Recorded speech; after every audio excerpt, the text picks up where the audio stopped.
बिस्मिल्लाहिर्रहमानिर्रहीम। अस्सलाम वालेकुम। कैसे हैं आप सब? मैं हूं नगमा हुसैन और आप देख रहे हैं कुकिंग विद नगमा हुसैन। आज मैं आपके लिए लेकर आई चिकन एंड वेजिटेबल कबाब की रेसिपी। इतने आसान बनते हैं, बच्चों बड़ों को सबको पसंद आएंगे। जैसे कि गेस्ट आ जाएं, आप उनके लिए भी ये बना के फ्रीज़ कर सकते हैं और इनको निकाल के फ्राई कर सकते हैं। और चलिए जी, हम बनाना स्टार्ट करते हैं। सबसे पहले यहाँ पे मैंने 2 कप पानी लिया, उसमें मैंने 250 ग्राम बोनलेस चिकन इस तरह क्यूब्स में काट के ऐड कर दिया। साथ ही हाफ़ टी स्पून नमक ऐड कर दिया।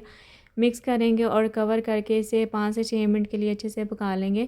और पानी भी थोड़ा सा हमारा ड्राई हो जाएगा। तो यहाँ पे मैंने इसे 5 से 6 मिनट के लिए कुक कर लिया। अब इसको साइड पे निकाल देंगे। इसी पानी में हम अपनी वेजिटेबल बॉईल कर लेंगे। तो इसके साथ अगर आप मेरे चैनल पे न्यू हैं, चैनल को सब्सक्राइब, वीडियो को लाइक और शेयर कर दिया करें। तो अब हम इसमें ऐड कर देंगे मटर। तो यहाँ पे मटर मैंने इसमें ऐड कर दिए 1/4 कप मटर। 2 मिनट कवर करके इसे बॉयल कर लेंगे। तो यहाँ पे 2 मिनट मैंने इसे बॉयल कर लिया। अब हम इसमें बाकी की सब्ज़ियाँ ऐड कर देंगे। 1 कप मैंने गाजर का लिया था, इस तरह श्रेड कर लिया, क्रश कर लिया था। और 1 कप ही मैंने बंद गोभी का लिया। इसको भी हम 1 से 2 मिनट के लिए कुक कर लेंगे। तो ज़्यादा ओवर कुक नहीं करना, बस हल्का सा इसमें क्रंच रहना चाहिए। तो ये बहुत ही मज़े के बनते हैं। जैसे कि बच्चे सब्ज़ियाँ नहीं पसंद करते, तो उनको भी आप ये बना के दें तो उनको पसंद आएंगे। तो हेल्थ के लिए बहुत ये बेनिफिट है सब्ज़ियाँ बच्चों के लिए। तो यहाँ पे सब्ज़ियाँ फ्राई हो गई हैं, तो उसी बर्तन में हम ऐड कर देंगे 1/4 कप ऑयल। ऑयल जैसे ही गर्म होगा, हम इसमें ऐड कर देंगे हाफ़ टी स्पून ज़ीरा। तो यहाँ पे मैंने ज़ीरा ऐड कर दिया है। ज़ीरे को थोड़ा सा रोस्ट कर लेंगे और साथ ही हम इसमें ऐड कर देंगे 1 टीस्पून अदरक लहसुन का पेस्ट और 2 सब्ज़ मिर्च मैंने ली थी, जिनको मैंने इस तरह चॉप कर लिया था। बस इसे 1 से 2 मिनट के लिए अच्छे से कुक कर लेंगे, ताकि इनका कच्चापन दूर हो जाए और जो लहसुन है और इसकी भी स्मेल ख़त्म हो जाएगी और ज़ीरा भी अच्छे से फ्राई हो जाएगा। तो यहाँ पे मैंने इसे कर लिया है फ्राई। अब हम इसमें ऐड कर देंगे 4 टेबलस्पून मैदा। तो मैदा होता है ये बाइंडिंग के लिए, इससे जो हमारे कबाब बहुत अच्छे से सेट हो जाएंगे, जुड़ जाएंगे। 1 से 2 मिनट के लिए इसे भी फ्राई कर लेंगे। हाई आंच पे नहीं करना, मीडियम आंच पे। तो बस ये फ्राई हो गया, इसमें अच्छी सी खुशबू आना स्टार्ट हो गई है। अब हम इसमें ऐड कर देंगे चिकन जो बॉयल किया था, इसे मैंने श्रेड कर लिया और ये भी मैंने इसमें ऐड कर दिए। तो मिक्स करेंगे। तो ये कबाब आप बच्चों को लंच बॉक्स में भी बना के दे सकते हैं।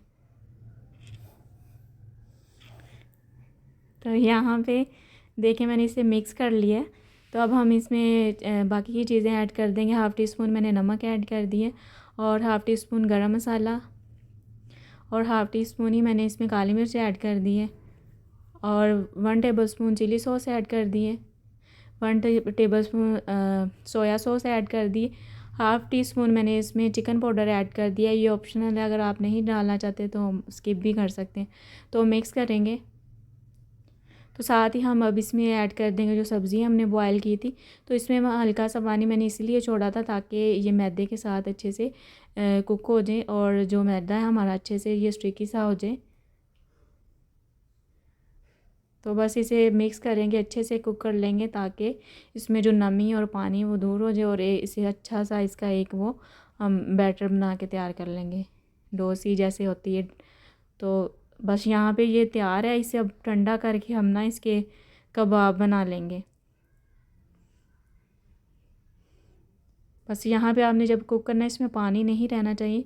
तो यहाँ पे देखें मैंने इसके कबाब बना लिए थे। तो बाकी के भी मैंने कहा आपको मैं बता दूँ किस तरह की शेप देनी है इसको। आप जिस तरह की मर्ज़ी से शेप दें। एक बॉल सा बनाएंगे, फिर हाथ से इस तरह प्रेस करके और गोल इस तरह राउंड शेप दे देंगे घुमा के, ताकि ये अच्छे से सेट हो जाए।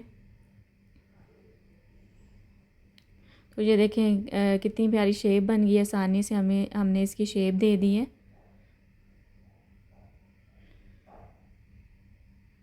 तो बस यहाँ पे देखिए मैंने सारे बना लिए हैं। अब हम लेंगे एक अंडा। तो अंडे को अच्छे से फेंट लेंगे।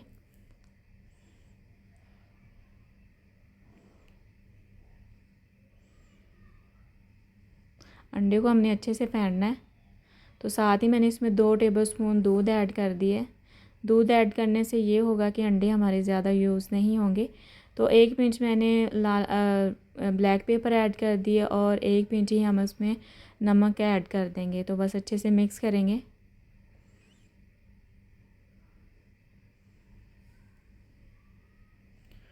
बस यहाँ पे ये मिक्स हो गया। अब ये देखें, पहले मैंने यहाँ पे सिंपल मैदा लिया, उस पर कोट करेंगे, पहले उसकी कोटिंग करेंगे, फिर हम अंडे में डिप करेंगे और लास्ट में हम ये ब्रेड क्रम्स में करेंगे।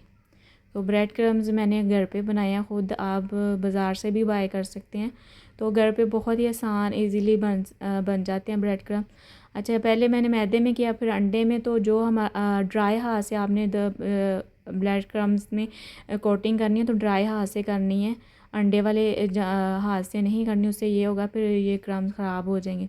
तो यहाँ पे देखिए इसकी कोटिंग कितनी अच्छी होगी। बस इसे मैंने ये देखे क्लीन रैप लगा के कवर कर दिया। तो मैंने इसको दूसरे दिन फ्राई किया था, तो इसलिए मैंने इसे फ्रीज़र में रख दिया था। आप इसे 1 माह के लिए भी स्टोर कर सकते हैं।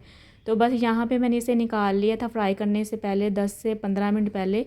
तो साथ ही निकाल के हमने रख देना है। तो साथ ही मैंने ऑयल रख दिया था गर्म होने के लिए। मीडियम आंच पे मैंने ऑयल गर्म कर लिया था, मीडियम। हाई आंच पे आपने कभी भी ऑयल गर्म नहीं करना, उससे ये फिर होगा ऑयल ओवर गर्म हो जाएगा तो कबाब हमारे जल जाएंगे। अच्छा, यहाँ पे ये हमारे जो कबाब अंदर से तो ऑलरेडी कुक हैं, बस हमने ऊपर से इनको गोल्डन सा कलर देना और क्रिस्पी होने तक हमने इनको कुक करना है। तो पहले मैंने एक साइड से तकरीबन 1 से 2 मिनट के लिए कुक किया है, तो दूसरी साइड से भी हम इसी तरह 1 से 2 मिनट के लिए कर लेंगे।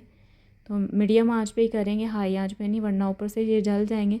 तो बस इसे अब निकाल लेंगे। ये बिल्कुल फ्राई हो चुके हैं। तो माशाल्लाह अल्हम्दुलिल्लाह बहुत ही ज़बरदस्त बन के तैयार हुए हैं, बहुत ही क्रिस्पी। तो यहाँ पे देखें, मैं आपको दिखा रही हूँ कितने क्रिस्पी ये बन के तैयार हुए हैं, और ऊपर से क्रिस्पी, अंदर से बहुत सॉफ्ट बने हैं। तो आप इस तरह ज़रूर ट्राई कीजिएगा। बस मैं आपको एक तोड़ के भी दिखाती हूँ कि अंदर से ये कितने सॉफ्ट और कितने मज़े के बने हैं। तो उम्मीद करती हूँ आज की रेसिपी आपको पसंद आई होगी। अपना बहुत सारा ख्याल रखिएगा, दुआ में याद रखिएगा। मुझे इजाज़त दीजिए, अल्लाह हाफिज़।